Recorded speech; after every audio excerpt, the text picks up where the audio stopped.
It's hard to wake up when you don't want to wake up. It's hard to wake up when you're struggling with something. I don't know what you're going through. I don't know what struggles you're facing, whether internal or it's part of your external surroundings, your environment, your home. I know what it feels like to not want to wake up. You have lack of energy. Your mind is everywhere. You can't focus on anything. Maybe you're experiencing brain fog. I know I've been there. And I can tell you one thing today. If this is how you're feeling, if you're struggling with getting up, if you're struggling with continue to striving and moving forward, I'm telling you now, I need you to get up. I need you to move. I need you to read the Word of God. I need you to start speaking the Word of God into your life. Get in front of a mirror and start telling yourself, I am a daughter of the King. I am strong. I am courageous. I have, God instills me with strength. I need you to start speaking whatever it is that you know about the scriptures. Start saying them to yourself. Why?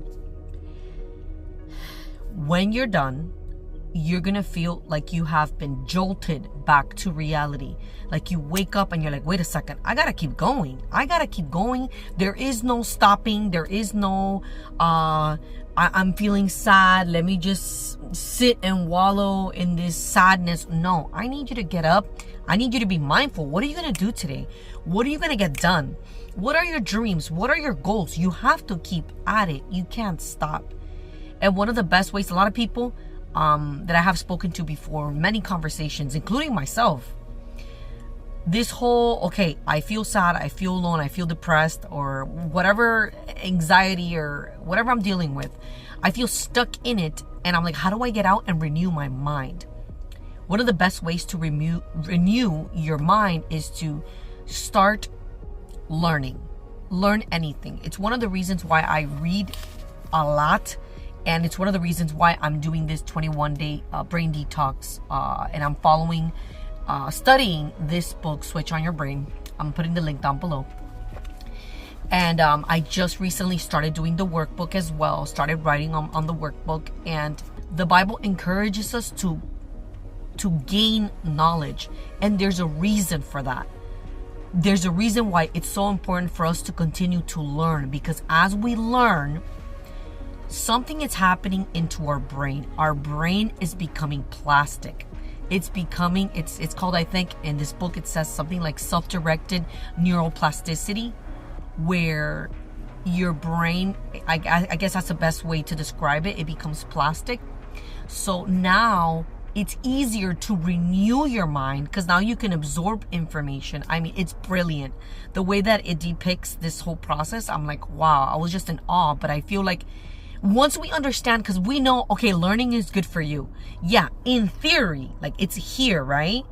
But you need to bring it from theory, like knowing that it's something that's good for you, from like knowing, like it's becoming real in your life. It's like, wait a second, I need to learn. I need to learn how to cope with my feelings. I need to learn how to cope with whether it's depression. I need to learn how to cope with when I'm feeling anxious. Like we need to learn how to cope no matter what you're going through. You need to get up and start learning. How do I cope with this? How do I cope with that? How do I cope with this type of struggle, with this type of person, this type of personality? We need to start learning, allowing ourselves to renew our mind, get good information into our brains, because it's the only way that we can move toward the change and the transformation that we want to see for our lives. I don't know about you. I'm getting ready for 2025. I am putting my gloves on and I'm going to attack it, but not when I get there. No, way before. Because the results that I want to see in 2025, I need to work on them now because it takes time. I got to water this seed, which is my brain. I have to water it. I have to nurture my mind, and it's going to take time for certain positive behaviors to become natural and second nature. It's not going to come easy, and I have to put in the work. We have to put in the work if you want to see massive changes in our thought life, the way we think. And it's important because whatever we think, we do. With that being said, I don't know about you, but this is me. I have lived for many years thinking that doing more and doing all these things is productivity. It's me being productive. And it's not at all. And I'm going to read to you why. I'm going to read chapter number 6. In the beginning, it says, stop milkshake multitasking. We're multitasking. Especially moms. Like, I'm a mom. I have to multitask. While I'm washing clothes, I am focusing on teaching the kids. While I'm cooking and I have something marinating or whatever the case may be, I'm like going back and forth between cooking and then I'll go play with my son instead of just cooking, get it over with, and then go sit down with my son and play with him, my 2-year-old. I'm talking about that type of multitasking, but I'm also talking about one project and then the other. And then you have one book idea and then you're like, okay, no, but I have this other book idea. So you never finish one thing and you get into the other thing because you feel like you can handle it. It's not about whether you can handle it. Is it productive for your mind? Let me read this to you. The main scripture is, dear friend, listen well to my words. Tune your ears to my voice. Keep my message in plain view at all times. Concentrate, says the Bible. Learn it by heart. Those who discover these words live, really live, body and soul. They're bursting with health. Keep vigilant. Watch over your heart. That's where life starts. And that's in Proverbs 4, verse 20 to 23. Now, the link science concept is multitasking is a persistent myth. Paying deep, focused attention to one task at a time is the correct way. What are you doing right now in your life where you're not paying attention to that one task or that one project that you really want to complete? Whatever that one business idea that you have, but you keep thinking about other things. I want you to sit on that and think about it. One of the plagues of modern existence is multitasking, which leads to the further plagues of hurry sickness and obsessive time management. The truth about multitasking is that it is a persistent myth. What we really do is shift our attention rapidly from one task to a task, resulting in 2 bad things. You ready?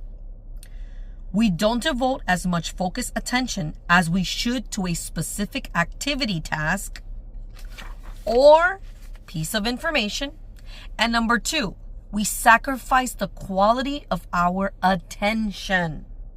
I call this milkshake multitasking. You're sacrificing the quality of the attention. That's exactly what I'm doing when I try to cook and then play with my son for like a minute and then go back and then another minute. I'm totally sacrificing quality time. This poor focusing of attention and lack of quality in our thought lives is the complete opposite of how the brain is designed to function and causes a level of brain damage. That's crazy. Poor focused attention causes brain damage. Insane. Every rapid, incomplete, and poor quality shift of thought is like making a milkshake with your brain cells and neural chemicals. This milkshake multitasking, which is the truth behind multitasking, creates patterns of flightiness and lack of concentration that are unfortunately often erroneously labeled ADD and ADHD that are too often unnecessarily medicated, adding fuel to the fire. Powerful. And it's a rapid downhill slide from there if we don't get back to our God design of deep intellectual attention. Are you focusing on the goals that God has deposited into your heart? Are you focusing on the little things that you need to do on a day-to-day basis? Even when it comes to your kids, your interactions with your kids. Sometimes I have to stop myself and I tell my son, look, right now, I can't pay attention to you.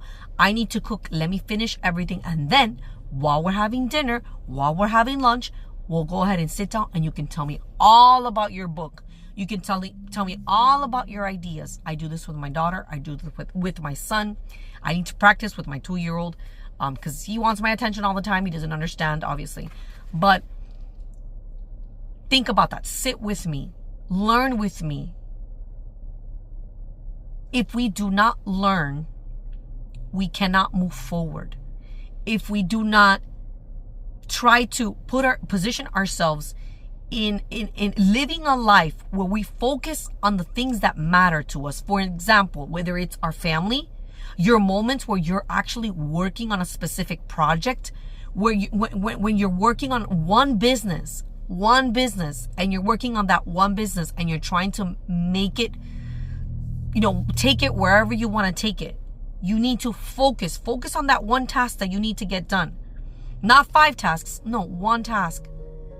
I need you to get up today. I need you to know that there is more for you. I need you to know that those desires that you have for more in life, to live a better life, to travel, to enjoy the world, to have a bigger house, to have your little home office, whatever the case may be, those desires are beautiful. They're God-given desires.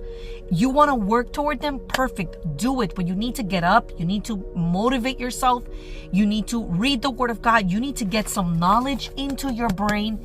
You need to grow, renew your thoughts every single day. I hope that what I have said to you today is helpful.